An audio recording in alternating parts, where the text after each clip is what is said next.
La Fiscalía inicia una investigación por supuestas transferencias irregulares a Venezuela usando el sistema Sucre. Directivos del ISPOL piden que la Fiscalía llame a declarar al exministro José Serrano dentro de la investigación por el desvío de fondos de la entidad. La policía confirma que se utilizó el usuario informático de un servidor policial para emitir una boleta de captura fraudulenta contra el fiscal que era pareja de la joven Naomi Arcentales. Menores de entre 3 y 4 años de edad serán vacunados contra el COVID-19 desde febrero por disposición del Ministerio de Salud. Europa es nuevamente epicentro de la pandemia. Las cifras de contagiados suben de forma acelerada. Al menos 300 rutas y 1.600 frecuencias de transporte público fueron suspendidas por haberse entregado de forma irregular durante la pandemia. La Contraloría investiga el tema. Las noticias en Televistazo con Alfonso Espinosa de los Monteros.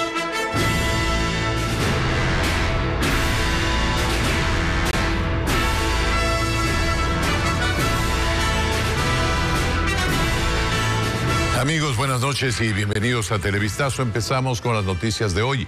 En Manabí, la policía protagonizó una confusa detención en contra de la expareja de Naomi Arcentales, la joven que apareció muerta en un departamento en Manta. Diego Cuenca nos informa que el incidente reveló la vulnerabilidad del sistema informático de los uniformados que habría sido hackeado para emitir una orden de captura fraudulenta. La policía, a través de un tuit, confirmaba que durante operativos antidelincuenciales en el sector La Cadena en Paján, se detuvo al ciudadano Juan I., requerido por el Tribunal de Garantías Penales de la Corte Provincial de Manabí por el caso de Naomi. Publicaron la foto que mostraba su captura. Sin embargo, la institución borró la publicación y la tarde de ese miércoles aclaró en un comunicado que, luego del análisis del supuesto hackeo, ha verificado el presunto uso no consentido del usuario de un servidor policial asignado al subsistema investigativo en el sistema informático. Se trató de un mal uso de las credenciales mediante un acceso fraudulento al módulo de registro de boletas de captura. Y digo secuestrado porque cuando lo hacen sin una orden legítima de autoridad competente es ilegítima y además arbitraria la detención. Juan Carlos fue liberado en medio de las investigaciones del presunto suicidio de Naomi Arcentales, la joven de 23 años que hallaron muerta dentro de un departamento en Manta el pasado 12 de diciembre. Julio César Cueva, abogado de la expareja de Naomi, adelanta que preparan una demanda contra la policía y el Estado. Porque yo le hago una reflexión a todos ustedes. Si a alguien fue tan fácil meter a alguien en el sistema para que lo detengan, ¿cuántos que sí tienen boleta de detención los han sacado del sistema y por eso nunca los detienen? Entonces que la policía diga así, tan suelta de huesos, ups, nos han hackeado, no se preocupen, no pasa nada, yo me voy a investigar a mí mismo, es inaceptable.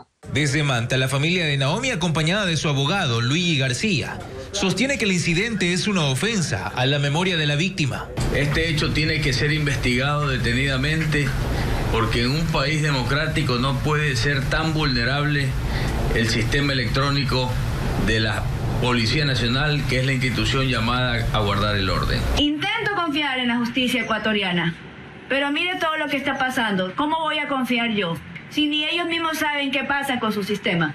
La confusa detención ocurre mientras sus parientes esperan el informe de la segunda autopsia de la exhumación del cadáver para determinar las causas de la muerte. La Contraloría General del Estado investigará el otorgamiento irregular de 302 rutas y 1.625 frecuencias de transporte público inter e intraprovincial en el país. Estos actos de corrupción se registraron en plena pandemia, como nos informa Merlin Ochoa. Miren, señores, agarrado un solo pasajero. Este video en redes sociales evidencia el malestar de un conductor por la cantidad de rutas y los pocos usuarios en la terminal de Coca. 3 carros en menos de media hora al mismo destino. ¿Ustedes creen que van a ver pasajeros para tanta operadora. Y es que mientras la población estaba confinada por el coronavirus, la Autoridad de Tránsito desde marzo del 2020 a mayo del 2021 autorizó 302 rutas y 1.625 frecuencias en todo el país. El director de esta entidad dijo que estos permisos fueron dados en el anterior gobierno sin ningún estudio técnico. No vamos a perjudicar al ciudadano, al pasajero. No estamos suspendiendo a la operadora. Estamos suspendiendo las rutas y frecuencias entregadas en pandemia, aquellas que nunca se debieron otorgar.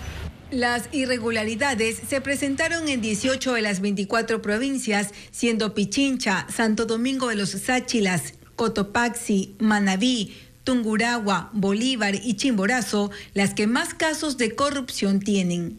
Hay responsabilidad de la administración anterior de la ANT, pero yo no soy quien para definir qué personas son. A erradicar totalmente la corrupción en este país. Mucha especulación frente al tema de otorgamiento de rutas y frecuencias con dinero. Los trámites son gratuitos. La Autoridad de Tránsito también denunció que en estas rutas y frecuencias durante los últimos 6 meses se registraron 52 víctimas mortales, justamente por la competencia que existe entre los conductores de los buses para recoger pasajeros. La Agencia de Tránsito calificó a esta modalidad como una guerra por el centavo, en donde se violentan las leyes con tal de ganar usuarios. Estamos cumpliendo dobles jornadas con apoyo de la Comisión de Tránsito del Ecuador, Policía Nacional, donde estamos verificando no solo el estado de los vehículos, sino también que se esté cumpliendo la disposición emitida por parte del directorio y de nuestro director ejecutivo en cuanto a la suspensión de esas rutas y frecuencias. Estas frecuencias se otorgaron pese a que en Ecuador no existe un plan nacional. La Contraloría General del Estado realizará una auditoría para establecer responsabilidades y no se descartan futuras sanciones civiles, administrativas y penales. La Fiscalía abrió una indagación previa por el caso del presunto uso irregular del sistema Sucre para negociaciones entre Ecuador y Venezuela. Esto se da a partir de un informe de la Comisión de Fiscalización de la Asamblea que investigó la relación de este sistema Sucre con exportaciones inusuales en las que estaría vinculada una empresa de Alex Saab. Patricio Díaz nos cuenta. La fiscal Diana Salazar respondió a la Comisión de Fiscalización de la Asamblea luego de que ésta le remitiera el informe sobre el caso Saab y el sistema de compensación regional conocido como Sucre. Mediante oficio, señala que luego de remitidos estos documentos, he dispuesto el inicio de la investigación previa por el presunto delito de peculado, misma que se trata en la Unidad de Fuero de Corte Nacional de la Fiscalía General del Estado. Y el fuero de corte significa, además estoy al tanto, de que quien encabeza la lista de investigados es el expresidente Rafael Correa Delgado, quien es el coautor intelectual, digamos así, del sistema de compensación unitario Sucre. ¿Pero qué es lo que identificó la comisión que hoy implicaría un delito de peculado? Por haber dispuesto de fondos de la Reserva Internacional de los bancos, dinero de los depositantes para financiar y para poder utilizar el sistema Sucre, ponerle al cambio a Venezuela para las operaciones en el sistema Sucre. Por esto habría que investigarse, además, a otros funcionarios. Son los representantes de las principales instituciones que operaron el sistema Sucre durante el gobierno de Correa. Me refiero al Banco Central del Ecuador, Servicio Nacional de Aduanas, el Servicio de Rentas Internas, Superintendencia de Bancos, Superintendencia de Compañías. Pero no es todo. Según Fernando Villavicencio, la empresa Fonglocons, de la cual es socio Alex Saab, detenido en Estados Unidos, habría tenido relación directa con la campaña electoral de 2013. Parte de los recursos que provienen o que drenaron de la empresa Fondo Global de Alex Saab y Álvaro Pulido acabaron en la empresa Inconec de la señora Micaela Lehrer, quien hizo un aporte de $70,000 a la campaña presidencial de Rafael Correa y Jorge Glass. El sistema Sucre fue creado por iniciativa de los presidentes Rafael Correa y Hugo Chávez como un sistema de compensación con otras naciones. Pero solo entre Ecuador y Venezuela implicó más de $2.600 millones. Exportaciones en su gran mayoría ficticias y sobrevaloradas de Ecuador a Venezuela. Es decir, no se registraron importaciones de Venezuela a Ecuador. La comisión espera ser citada en los próximos días por la fiscal para rendir sus versiones. Los directivos del ISPOL piden a la Fiscalía que llame al exministro del Interior, José Serrano, a rendir su versión. El exfuncionario intentó unificar al ISPOL con el Fondo de Cesantía Policial, lo que, según el ISPOL, hubiera llevado a que la estafa al organismo sea mayor. Francisco Garcés con este tema. El ISPOL intenta saber por qué el exministro del Interior y hombre fuerte del gobierno del expresidente Rafael Correa, José Serrano, tenía interés en fusionar el Fondo de Cesantía de la Policía, que tiene cerca de $1.000 millones, con el ISPOL. Serrano asumió la presidencia del directorio del ISPOL en octubre de 2016 y en su primera sesión propuso la fusión. Insistió en su pedido en la segunda sesión en noviembre y el directorio resolvió por unanimidad disponer que en el plazo establecido de 5 meses el servicio de cesantía realice los exámenes pertinentes con miras a la integración del servicio de cesantía al Instituto de Seguridad Social de la Policía Nacional, ISPOL. Podría haber acontecido que el desfalco al ISPOL, que asciende a la suma de $950 millones, se puede incrementar con los $1.000 millones de la cesantía y hoy estaríamos hablando de un atraco de $1.950 millones, lo cual sería catastrófico para el conglomerado policial. Jorge Cherres conocía a la cesantía más que al ISPOL, debido a que él fue asesor de la cesantía desde el año 2003. Es decir, él tenía una cercanía con ese fondo. Para el ISPOL, tras la fusión, había intereses para manejar los recursos de la cesantía, pero a la vez proteger las inversiones que había hecho el instituto y que ahora son investigadas. Esta sospecha se ratifica en la carta enviada por Lino Proaño, que en 2016 era el jefe de Estado Mayor de la Policía, y tras la intención de la fusión, pidió que el ISPOL le remita un informe sobre las inversiones en bonos y la compra de inmuebles. No recibió respuesta pese a que era el segundo oficial al mando de la policía y más bien fue llamado al Ministerio del Interior teniendo un altercado con el ministro de ese entonces, doctor José Serrano, el mismo que manifestó que solicitar esa información era atentar contra la estabilidad institucional, dice en su carta. Termina de configurarnos todo el contexto de lo que nosotros ya sabíamos, esta injerencia política en las mal llamadas inversiones del ISPOL, porque ahí lo que hubo es un atraco. Por ello, el ISPOL dejó el tema en manos de la Fiscalía y pidió que tanto Serrano como Proaño sean llamados a rendir sus versiones en el marco de la investigación por la estafa de más de $900 millones de los fondos del ISPOL. ¿Y qué pasa en Zaruma? Las autoridades descubren túneles irregulares en patios y salas de casas en el casco central de Zaruma. Por ahí se realizaba la extracción del material aurífero de la zona. Nuestro corresponsal Fabricio Lapo nos reporta también que continúan los trabajos de remediación en el área afectada por el hundimiento. En casas ubicadas en la zona urbana de Zaruma, personal del Ministerio de Energía y Recursos No Renovables descubrió en los patios y salas varios túneles por donde mineros ilegales extraían material aurífero del subsuelo de la ciudad patrimonio.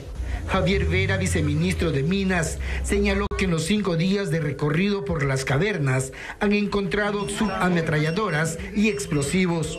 Hemos encontrado bocaminas dentro de las propias casas. Hay unas que están en patios, otras que están dentro de las salas, otras que están por debajo, como le dije, un piso falso que se forma y luego está en el subsuelo. O sea, hay múltiples combinaciones, ingenios de las personas para poder llegar a conformar estas bocaminas. Desde el aire se visualiza la dimensión del cráter que mantiene en zozobra a toda la población. Para evitar más daños por las constantes lluvias, las autoridades colocaron enormes plásticos en el área del hundimiento. También técnicos del Cuerpo de Ingenieros del Ejército elaboran una estructura metálica que será ubicada dentro del socavón.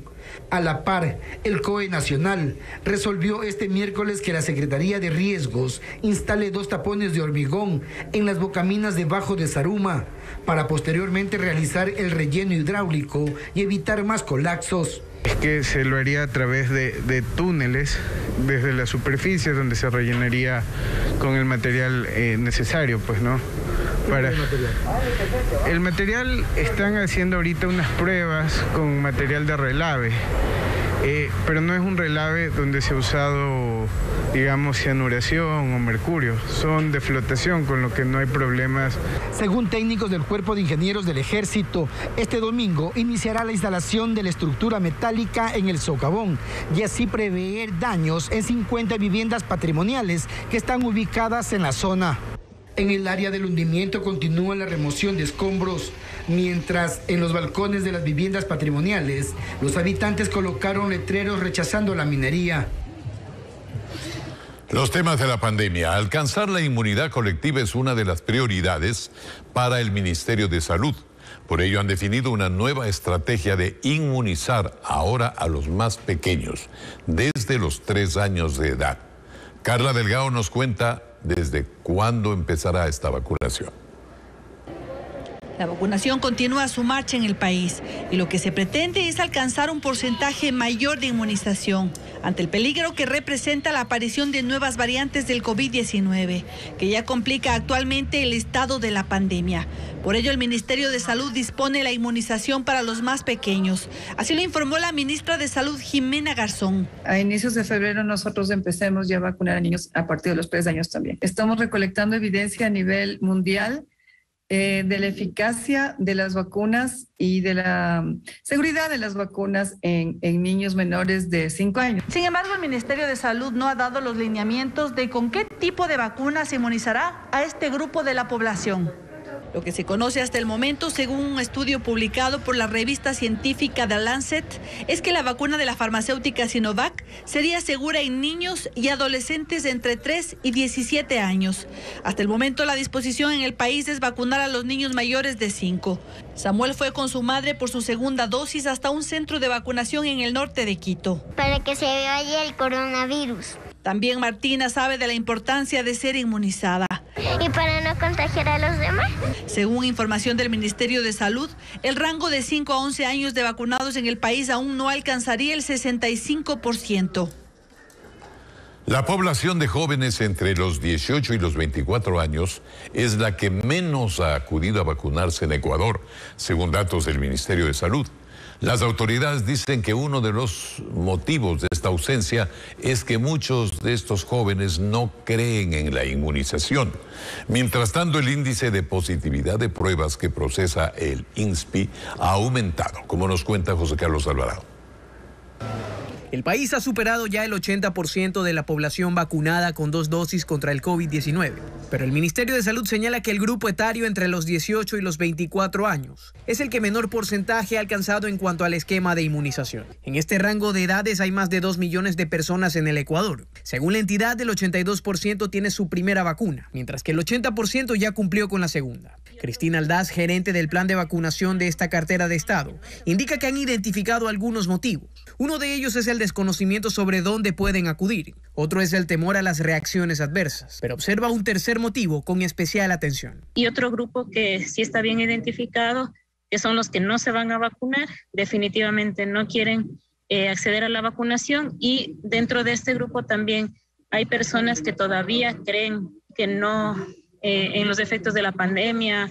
Muchos de estos jóvenes se encuentran en las provincias de Guayas, Los Ríos y Santa Elena, de acuerdo a la funcionaria. Para Wilson Tenorio, presidente del Colegio de Médicos del Guayas, debe haber una agresiva campaña de comunicación. Ciudadano que no alcanza a veces a entender la realidad y ha perdido la percepción de que estamos enfrentados a una pandemia.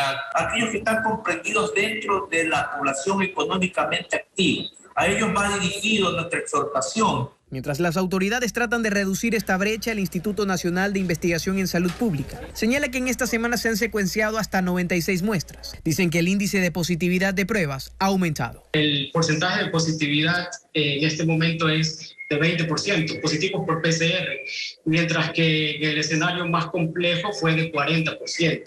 Las autoridades y los sectores gremiales piden a la ciudadanía en general que complete su esquema de vacunación con su refuerzo. Seguimos. Una vez que el presidente de la República ha aclarado que el precio de los combustibles no se reducirá, las organizaciones sociales e indígenas preparan acciones de protesta. Si bien habían anunciado una movilización para el 19 de enero, los dirigentes no se cierran a retomar el diálogo con el gobierno. Francisco Garcés con las opiniones. La decisión del gobierno en relación a la exigencia de la CONAIE y organizaciones sociales para que se reduzca el precio de los combustibles está tomada. No hay ningún cambio, es lo que le conviene al pueblo ecuatoriano y esto ya fue resuelto hace algunas semanas atrás. El anuncio no llamó la atención a los dirigentes, pero el camino del diálogo no estaría cerrado porque se busca evitar una confrontación. Como él mismo dice, se va. Las organizaciones habían anunciado la primera movilización para el 19 de enero, aún falta tomar algunas decisiones. Hasta el momento no existe una fecha concreta del Consejo Ampliado, porque cada una de las bases de los pueblos y las nacionalidades se encuentran en constantes reuniones y análisis. Es que el precio de los combustibles no es el único de discusión con el gobierno y temas como la salud, educación, seguridad social, políticas para el agro, entre otros, aún están en agenda. Y si es que necesitan reunirse una vez más, hay que sentar a reunir, dialogar, acordar. No es malo, no es negativo, porque esa es la condición que tiene un político. Que el país necesita reactivarse y para reactivarse no es necesario cerrarnos a los diálogos, sino que más bien buscar consensos. En los primeros días de enero, los dirigentes se reunirán para tomar nuevas decisiones, pero organizaciones como el Frente Popular mantienen en firme jornadas de movilización el 8 y el 12 de enero, previo a la acción nacional que se mantendría para el 19. El oleoducto de crudos pesados retomará sus actividades este 31 de diciembre, tras concluir antes de lo previsto la construcción de un bypass de 4 kilómetros para el bombeo de crudo. Recordemos que semanas atrás las operaciones del OCP se suspendieron debido al avance de la erosión regresiva del río Coca en el sector de Piedra Fina en la provincia de Napo. Los jubilados no descartan una huelga de hambre, pues aseguran que no hay viabilidad para el pago de los incentivos jubilares. Cara Delgado nos cuenta que la deuda por este rubro bordea los 900 millones de dólares. Elizabeth es una maestra jubilada. Tiene discapacidad al igual que sus 2 hijas. A pesar de tener prioridad por su condición, desde 2019 no ha recibido el incentivo jubilar. A mí me correspondería 50.400. Es una plata merecida por mis cerca de 36 años de servicio. Esa plata yo pagaría las deudas y podría subsistir. Y es que a pesar de las movilizaciones y protestas, los jubilados aseguran que no han llegado a acuerdos con el gobierno para saldar esta deuda, que solo en el caso de los maestros ya sobrepasa los 800 millones de dólares, para al menos unos 17,000 exdocentes. En este gobierno ni un solo centavo. Se nos ofreció incrementar unos 20 millones, pero estos 20 millones la subsecretaria de presupuesto nos indicó que habían destinado para otro sector. El incentivo jubilar es un bono que en el caso del sector público reconoce los años trabajados. Incluso dice que más de 1.500 compañeros habrían fallecido sin cobrarlo. Asegura que ante la falta de acuerdos están obligados a tomar medidas en enero. Convocaremos a una reunión nacional estableciendo, digamos, algunas medidas de acción. En este caso, crucifixiones de sangre y no descartamos, por supuesto, la huelga de hambre. El viceministro de Gobernanza, Homero Castañer, sostiene que aún tendrán que esperar hasta la tercera semana de enero, cuando esperan reunirse con algunas carteras de Estado como la de Finanzas. Aspiramos nosotros ya tener la información del Ministerio de Economía y Finanzas, desde cuándo se empezará a ejecutar los pagos, cuánto va a ser en bonos del Estado, va a ser una emisión de bonos del Estado, cuánto en efectivo, que son para los jubilados priorizados, quienes tienen discapacidades, pero definitivamente no se va a poder cancelar eso de una sola, ¿no? Finalmente aseguró que el gobierno destinará para 2022 al menos unos 230 millones de dólares para el pago de esta deuda, que aún estaría lejos de cubrir la totalidad que ya se acerca a los 900 millones de dólares. La Asamblea Nacional se ha impuesto prioridades para los primeros meses del 2022. Patricio Díaz nos cuenta que algunos temas esperan ser aprobados hasta mediados de febrero como máximo y otros en el mismo mes de enero. Conozcamos cuáles son. Si bien la agenda legislativa marca varios temas, la exigencia de la Corte Constitucional y el hecho de que ya pasó el primer debate hacen que la ley de interrupción del embarazo en casos de violación esté entre las primeras leyes de la lista para ser tratadas en el 2022.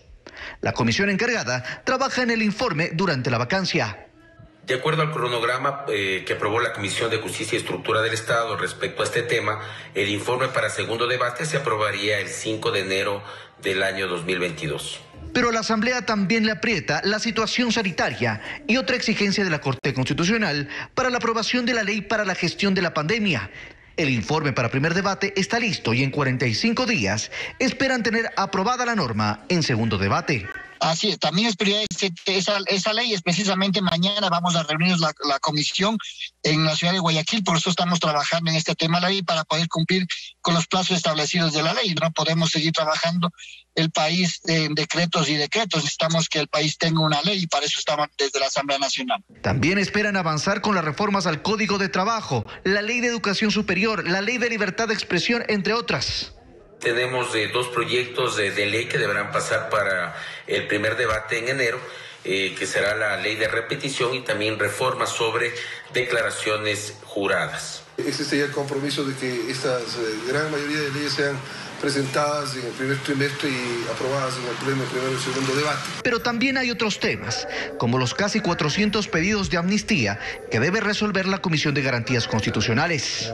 Aspiramos a conocerlos en el mes de enero de manera programática y luego de ello poder ir evacuando. Y esperamos que ya cumplan con el informe respectivo y por supuesto es una prioridad para Pachacuti y entiendo también para toda la Asamblea el tema de las amnistías. Y en fiscalización está en trámite el juicio político contra la superintendente de bancos, Ruth Arregui. Son algunos de los retos de la Asamblea para los primeros meses de 2022. Otras noticias, más de media tonelada de droga que se incautó en Galápagos el pasado domingo llegó esta madrugada a Guayaquil. El operativo de la Armada dejó 3 detenidos a quienes se les dictó prisión preventiva. Esta madrugada llegó hasta el puerto de guardacostas de Guayaquil el cargamento de droga que la Armada Nacional incautó en Galápagos el domingo 26 de diciembre. Es más de media tonelada. Realizó la aprehensión de una embarcación de nombre Tiago sin matrícula a 163 millas de Galápagos, con ayuda de la inteligencia naval y medios de la aviación naval. Aproximadamente 552 paquetes de presuntas sustancias sujetas a fiscalización. Desde la región insular hasta el puerto principal también fueron trasladados 3 detenidos, quienes se encontraban en la embarcación en el momento del operativo. A ellos se les realizó la audiencia el pasado lunes en San Cristóbal y se dispuso que pasen a la penitenciaría del Litoral hasta que se desarrolle el juicio. Una persona de nacionalidad colombiana, 2 de nacionalidad ecuatoriana, también se encontraron varias pomas de combustible, equipos GPS, teléfonos satelitales, otros equipos de comunicación. En esa audiencia se dispuso también que la droga sea incinerada en Guayaquil. Esta media tonelada se suma a las más de 200 que la fuerza pública ha incautado a lo largo del 2021.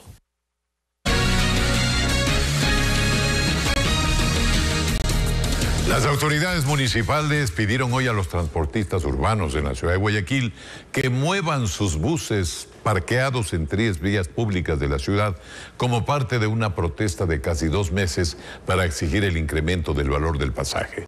Diego Cuenca nos informa que los agentes de tránsito multarán a los choferes y a los vehículos que no cumplan esta disposición. Los transportistas urbanos tienen que mover sus buses que han permanecido estacionados en 3 puntos del norte y sur de Guayaquil durante casi 2 meses. Así lo ordenó la Agencia de Tránsito y Movilidad este miércoles. Hemos solicitado el día de hoy a los señores transportistas que las calles públicas de Guayaquil son para la circulación vehicular. Por lo tanto, no pueden ser convertidas en garajes públicos. Y hemos solicitado el retiro inmediatamente de estas unidades. Tras el anuncio, los agentes de tránsito llegaron hasta la avenida Barcelona para pedir que saquen las unidades de la vía. A uno de los choferes no le quedó otra que acatar la disposición. Los señores vigilantes nos están obligando a salir de aquí, que no podemos estar aquí, según ellos, por La medida se dictó tras casi 2 meses de paralización parcial del transporte urbano, que exige un incremento en el valor del pasaje, que está en 30 centavos. Si los buses no se retiran, cada vehículo recibirá una multa de $120. Si se continúan obstaculizando la vía, una grúa vendrá para retirarlos y llevarlos a un centro de retención vehicular. Cristian Sarmiento, presidente de la Federación de Transportistas Urbanos del Guayas, calificó el hecho como una retaliación que los obliga a desistir de la protesta. Nosotros no estamos para poder enfrentarnos. Hemos decidido retirar los vehículos de la presentación digna y prudente, cumpliendo el espacio físico sin lastimar el tráfico vehicular. Sin embargo, continuarán operando solo el 50% de la flota, mientras el procurador municipal advirtió de consecuencias legales. No obstante, existen ya 2 denuncias, una que fue presentada el día de hoy alertando a la Fiscalía de esta suspensión paulatina que se ha dado y de la posibilidad de que se pueda dar una paralización total. Así, los conductores insistirán en buscar soluciones a su crisis. Las aglomeraciones continúan en el centro histórico de Quito. En un recorrido constatamos que se incumplen las disposiciones como el distanciamiento y el uso correcto de la mascarilla. Alex Pila con estas muestras de la irresponsabilidad ciudadana. Lo que ocurre con el COVID-19 y sus variantes en todo el mundo es una guerra que se sigue peleando. El virus tiene ventaja, pues es un enemigo silencioso que se propaga fácilmente entre la gente. Y hay lugares en Quito como el centro histórico donde hace falta tener conciencia del problema, obediencia ciudadana y cumplimiento de disposiciones. Las medidas de bioseguridad parecen formar parte del pasado. Basta con solo recorrer una cuadra en el centro histórico para darse cuenta que las aglomeraciones continúan y que hay personas que no usan correctamente la mascarilla. Muy preocupante, un desorden completo porque vemos que la ciudadanía realmente no le importa. En un breve recorrido evidenciamos cómo para algunos ciudadanos se ha vuelto normal consumir alimentos en aglomeraciones o no usar correctamente la mascarilla. Y los dependientes no usan la mascarilla. Cuando se les reclama, dice, eso no es problema de usted. Entonces se ve que no hay esa conciencia de la ciudadanía. Charlie junto a su familia dispusieron el día para conocer varios lugares turísticos. Quedó aterrado y preocupado por la cantidad de gente que va al centro histórico. Es una situación lamentable porque a pesar de las circunstancias que están dándose ahorita pues, en el país y a nivel mundial por el Omicron, aún así la gente no hace conciencia y se siguen generando las aglomeraciones. Por ahora hay algunas casas de salud que han incrementado el número de casos COVID. Sumado a las festividades de diciembre, en enero se sabrá qué rumbo tomará la pandemia en el país. Vistazo al 2021. Y a lo largo de este año la emergencia sanitaria hizo que más de una vez el COE Nacional inste a los cantones a tomar medidas restrictivas. Incluso 16 provincias volvieron al confinamiento durante los fines de semana. Carla Delgado nos cuenta que la vacunación fue clave para levantar las limitaciones y retomar poco a poco la normalidad, a pesar de que el virus no se va. Ahora mismo adelantamos el tema de la pandemia, que es parte de nuestro resumen anual de noticias Vistazo al 2021. Iniciábamos el año en medio de un estado de excepción que había sido decretado hasta el 3 de enero. ¿La razón? El alto índice de contagios de COVID-19, que para esas fechas ya bordeaba los 230,000 casos. Toque de queda desde las 22 horas, restricciones vehiculares, teletrabajo, limitaciones en reuniones sociales y aforos reducidos. El panorama, lejos de mejorar, se agudizó en marzo. Las declaraciones del presidente de COE Nacional, Juan Zapata, reflejaban que la situación sanitaria del país transitaba sus días más críticos. Evitar las reuniones sociales ampliadas. Estamos en una situación muy sensible. Las reacciones se dividían entre quienes pedían medidas para contener la pandemia y los que aseguraban que Ecuador no podía enfrentar un nuevo encierro. Que no podemos seguir encerrándonos, no podemos seguir viviendo así. Playas que no acogían a sus bañistas, procesiones que solo quedaban en la virtualidad. Eran apenas el preámbulo de lo que se vendría días más tarde, cuando el COE pediría al presidente Lenín Moreno la declaratoria de un nuevo estado de excepción para 16 provincias, entre ellas Guayas y Pichincha. Pero las limitaciones dieron un giro a partir de mayo. La rapidez de la inmunización fue clave y desde esta sala, donde antes salían las restricciones, se dio paso a la flexibilización. Y uno de los primeros retos fue el regreso progresivo de los funcionarios públicos a sus puestos de trabajo, con la condición que hayan recibido ambas dosis de la vacuna. A esto le seguiría también el retorno paulatino a la presencialidad a las aulas de más de 170,000 estudiantes de la Sierra y la Amazonía. Con alegría porque vuelven a ver a sus compañeros, con alegría porque vuelven a ver personalmente a sus profesores. A medida que transcurría el tiempo, también los centros de diversión nocturnos, shows y espectáculos reabrían sus puertas. Bienvenidos los hinchas del fútbol ecuatoriano. Y luego de 19 meses sin público, los estadios acogieron a sus hinchas.